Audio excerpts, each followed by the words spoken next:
E aí galera, outro react do Órfãos da Silbene. Se você não é inscrito no canal, já se inscreve aí e ativa o sininho para não perder nada. Toda segunda e quinta-feira a gente está aqui fazendo live para fazer estes tipos de react. Comenta aqui o que você quer que a gente reaja na próxima. E não esquece de largar o like. Hoje vamos reagir ao Nerdologia, nosso querido Átila, falando sobre qual a maior bomba já criada. Canal Nerdologia, ai ai ai.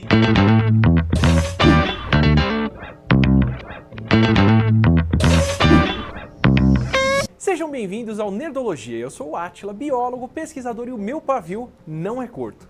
No tema bombástico de hoje, vamos ver qual foi a maior explosão que a humanidade já causou. Pacific Rim, Vingadores, Independence Day, Hunter x Hunter, vira e mexe, a humanidade é salva por uma boa explosão. E se essa é a salvação, como fazê-la melhor? Qual seria a maior explosão que a gente poderia causar? Por um bom tempo, centenas de anos até, a melhor forma de causarmos uma explosão das boas era com pólvora. Uma mistura de enxofre, carvão e salitre. Ah lá, ó, só pra quem, curte uns rocks aí a lá BR, sabemos que a mistura maravilhosa de enxofre, carvão e salitre, por favor, não vai misturar isso em casa. Se misturar, usa luva, tá? Panela de madeira. Você não quer uma faísca perto disso, valeu? Então, assim, temos aí altíssimas explosões no nosso universo. Não precisa nem entrar na onda do cinematográfico. Até porque, só do Independence Day já é um absurdo. Até fazendo barulho, inclusive, no espaço. E vendo como eles reagem, dá pra entender bem o que a pólvora faz para explodir. Faz o carvão tem carbono, que é o que dá aquela cor preta. O salitre tem nitrato de potássio. E o enxofre tem enxofre. Olha lá o Várias nitrato! reações acontecem, mas a maioria pode ser resumida nos 3 ingredientes reagindo e produzindo pelo menos 4 moléculas de... Observa aqui, 2 nitrato de potássio reage com enxofre sólido e carvão sólido. Quando você esfrega esses 3, e aí a misturinha pega fogo, você vai produzir sulfeto de potássio. Vai ser uma fuligem. Tá? Isso aí vai ser um sólido, como fuligem. Nitrogênio, N2 ali, gás nitrogênio. E 3 moléculas de CO2. Compadre, assim, conta rápida aqui. Deixa eu ver se eu consigo. 16, 32, 48, 48 com 14, 62, 62 eu não lembro. O potássio, o magnésio, tá. Fiz aqui 12... 36, 36 com 32. Chute rápido, vai. 100 gramas de pólvora. Tô chutando. Fazendo conta de padaria aqui. 100 graminha de pólvora. 4 vezes 22,4. Conta de padaria de novo. 100 gramas de pólvora negra explodindo provocaria só você produzir instantaneamente 100 litros de gás quente. Instantâneo, assim, que ali 4 molequinhas de gás, tá vendo? Nitrogênio e CO2. Então tem 4 moléculas de gás. Isso pensando na CNTP, Quando você tem um volume ocupado por um mol de um gás. E aí, meu irmão, pensa que 100 gramas estava aqui. De um menor instante ela virou 100 litros. Gás nitrogênio e gás carbônico. São esses gases quentes se expandindo que explodem. E quanto mais gás liberado e mais rápido, maior a explosão. Outros compostos, como a gasolina e até o açúcar, têm mais energia por massa, tanto que já existiam armas incendiárias como o fogo grego antes da pólvora, mas eles liberam essa energia aos poucos e produzem pouco gás, enquanto a pólvora libera o gás rápido o suficiente para ser usado em bombas ou para disparar projéteis como as balas e as bolas de canhão. E por muito tempo e aí vai ser uma diferença entre explosão e detonação. Até encontrarmos algumas misturas mais explosivas, como quando o químico italiano Ascano Sobrero misturou ácido nítrico, ácido sulfúrico e glicerina e fez a nitroglicerina, um óleo que reage sozinho, fazendo 35 moléculas de gás para cada 4 de glicerina. Calma, a gente vai chegar no queridíssimo Nobel. Sabe quem inventou o prêmio Nobel? Esse desgraçado inventou o maior explosivo possível. Calma, a gente vai chegar nele, eu tenho certeza. Em 1/1000 de segundo. Nitroglicerina é uma coisa mais rápido do que a pólvora queima, o que esquenta o ar a mais de 5.000 graus Celsius e produz uma onda de choque supersônica 30 vezes mais rápida que o som. O problema da nitroglicerina é esse, aliás. Ela libera energia demais, rápido demais. Por qualquer motivo, faísca, calor, chacoalhar, barulho, olhar torto, o que faz dela perigosa olhar torto também não, calma aí, peraí. Guardar e transportar. E combina bastante com a personalidade do Bakugo. Com um detalhe, a nitroglicerina também serve como remédio. Quando o nosso corpo processa a nitroglicerina, libera óxido nitroso, o que dilata os vasos sanguíneos. É remédio de Ótimo pra pressão. quem tem dores no peito e péssimo para quem não tem e fica com dor de cabeça. O que provavelmente vai acontecer com todo mundo ao redor do Bakugo suado. Quem resolveu o problema da instabilidade foi o sueco Alfred Nobel. No começo ele usou a pólvora como detonadora de nitroglicerina, o que otimizou as explosões para todo tipo de construção e mineração, mas não ajudou a controlar as explosões das fábricas, dos transportadores e dos... Era perigoso pra caramba, irmão. Imagina assim, tu vou fabricar esse negócio. Quem transportar e dar uma sacudida, explode. E aí tu faz o que com a nitroglicerina? Aí ele passou a tentar produzir em quantidades pequenas e tentar deixar o negócio seguro para transporte. E aí para detonar ele usava a pólvora. Só que assim, em instantes do vídeo ele vai falar sobre a nitrocelulose. Aquele mesmo processo que você usou ácido nítrico, ácido sulfúrico e glicerina, você vai trocar a glicerina por celulose. Celulose pode ser papel, pode ser algodão. E aí você produz a nitrocelulose. Só que o problema dela é o oposto da nitroglicerina. Em vez de muita energia muito rápido, é pouca energia muito devagar.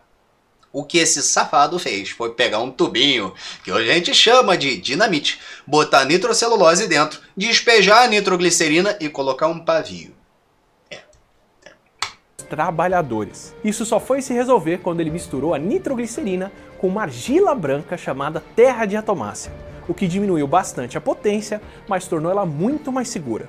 Tão segura e tão prática que você provavelmente conhece o nome que ele deu para a combinação: dinamite. Mais usado do que dinamite, não foi só de atomácia, não. Só o TNT, que se tornou um explosivo tão comum que virou a medida de explosões até para outros explosivos. Então, aí é problema. Vamos lá. TNT não é dinamite. A dinamite é nitroglicerina dentro de nitrocelulose. Você tinha, né, argilas de atomáceas e tudo mais, só que no final é de atomácea, é fonte vegetal. Você produzia essa argila provavelmente, adivinha como? Com a reação. Então aquilo ali é uma nitrocelulose que você vai jogar nitroglicerina e produz a sua dinamite. TNT é outra coisa. TNT é trinitotolueno, tá? É um anel benzênico, tem 3 grupos nitro pendurados e um grupinho CH3 para fazer tolueno. Então assim, são explosivos diferentes e a gente costuma ver TNT escrito na banana dinamite, né, no desenho animado. E a banana dinamite é uma coisa, o TNT é outra. Como a explosão de Halifax na Nova Escócia, no Canadá, quando o navio francês Mont Blanc, carregando explosivos para a Primeira Guerra Mundial, bateu em um barco, pegou fogo e explodiu com uma força equivalente a quase 3.000 toneladas de TNT. O suficiente para formar uma bola de fogo e um cogumelo de fumaça com mais de 1,5 km de altura, e uma explosão que matou mais de 2.000 pessoas, destruiu Porto Próximo, parte da cidade num raio de 800 metros ao redor, até causar um pequeno tsunami, uma das maiores explosões acidentais do mundo, que só foi superada por testes intencionais como Minor Scale, uma explosão com a potência de 4.000 toneladas de TNT, planejada para simular um outro tipo de explosão, muito mais potente, inventado durante a Segunda Guerra, as bombas atômicas. Isso porque, como a gente explicou no episódio sobre bombas atômicas, elas usam o poder do bom velhinho, de verdade. O bom velhinho. Bombas atômicas usam não é a Papai conversão Noel. da massa em energia, seguindo a lei do E igual a mc² do soco mais forte, o que faz 1 grama de urânio convertido emitir a energia equivalente a 20.000 toneladas de TNT.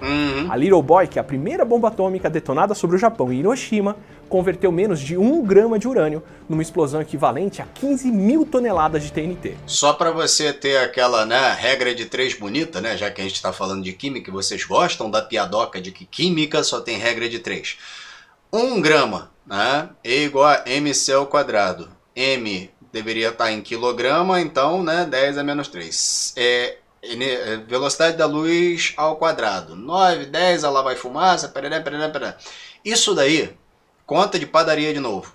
Você derrete, um sachêzinho daquele de sal de cozinha, você derrete, se não me engano, 3 cubos de gelo. De 100 metros de aresta. Sabe o cubinho de gelo do seu freezer? Pensa que ele é de 100 metros. 100 metros por 100 metros por 100 metros. Você derrete ele por completo. 3 dele, em 1 grama. Só que se você não tá derretendo, que é calor pra cacete pra derreter gelo, tá? Se esse calor é todo difundido muito rápido, você vaporiza uma cidade.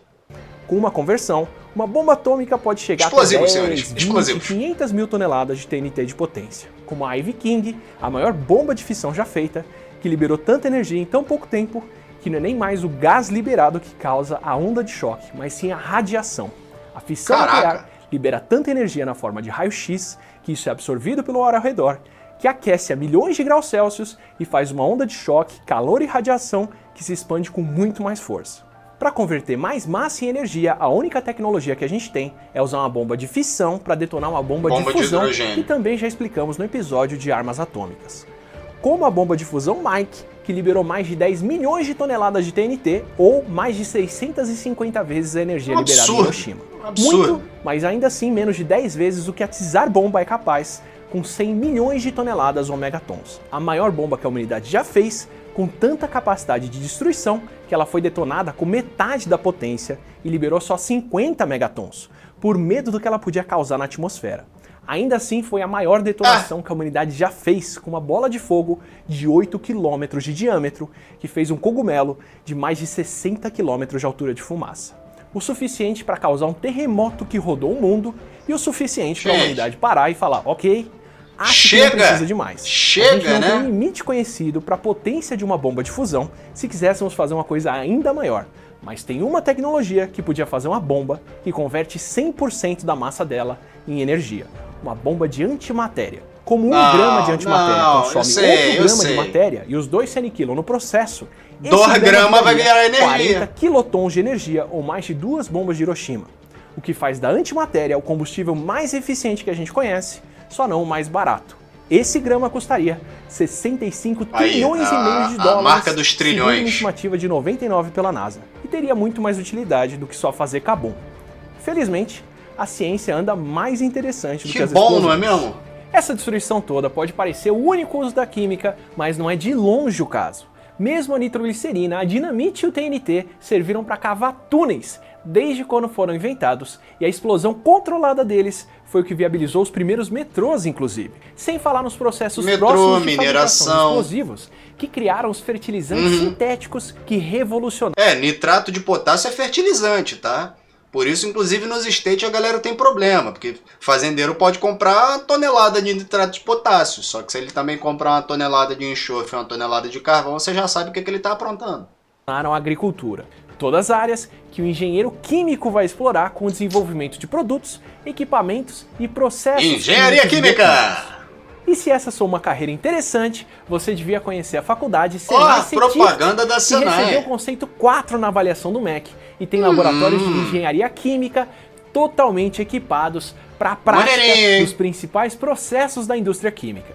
Você vai encontrar mestres na área como professores e pelo site Sertões de Napoleão, minha referência para qualquer livro de química legal por conta da história por trás dos elementos. Inclusive aceito recomendações de outros. Vou procurar. E o outro é o Caesar's Last Breath do Sam Kean, que fala sobre o ar, a atmosfera, gases e a história da ciência do planeta Terra. O Sam Kean tem vários livros que misturam química, biologia e ciência bem legais, como A Mulher que Desaparece. Gostei das recomendações. E logo mais deve sair a tradução do Caesar's Breath também, em agosto de 2019. E no Nerdologia, sobre como a gente cria e como inventamos, o Caio Oliveira perguntou se o fato da América não ter se desenvolvido tanto antes dos europeus aconteceu por causa do menor número de pessoas por aqui. Excelente pergunta e depende. Tinha bastante gente aqui, mas depende principalmente da importância que a gente dá para o ambiente ou para a cultura da sociedade para explicar o quão complexa ela pode ficar. Quem defende muito a importância do ambiente e do número de pessoas é o Jared Diamond, que argumenta e discute justamente isso no Armas, Germes e Aço, que eu recomendo muito. Ele já recomendou esse livro antes. O número de pessoas e a circulação de mais gente entre Ásia, Oriente e Europa e mais animais e plantas domesticáveis foi o que deu a condição dos europeus descerem aqui para colonizar e não o contrário. Recomendo muito o livro, mas ele já está um tanto defasado porque ele foi lançado em 97. Já quem defende a importância das estruturas sociais e políticas e dá menos importância para a natureza é o Porquê as Nações Fracassam, do Daron Acemoglu e do James Robinson, que tem uma discussão muito boa da política mais atual e com menos história. Também achei ótimo livro, recomendo muito. Já o Luiz Lunardi e o Silon Mata me corrigiram lembrando que o casal Curie foi mesmo pioneiro em radioatividade, mas não foi nem a Marie nem o Pierre que descobriram a radioatividade. Verdade, eu misturei as coisas, eles descobriram elementos radioativos e a Marie criou o nome radioatividade. Ela cunhou o nome. É sempre bom contar com vocês para isso. Quem descobriu a radioatividade, descobrir mesmo, a primeira pessoa que viu o fenômeno e achou esquisito, se eu não me engano, foi o próprio Becquerel. Sobre o tema, o livro mais completinho que eu já li, que recomendo muito, é o The Making of the Atomic Bomb, do Richard Rhodes, que serve inclusive para esse episódio. E se você quiser alguma coisa em português, vale A Colher que Desaparece, do Sam Kim. Eu vou procurar A Colher que Desaparece. Compartilhar geral aqui no fim do vídeo.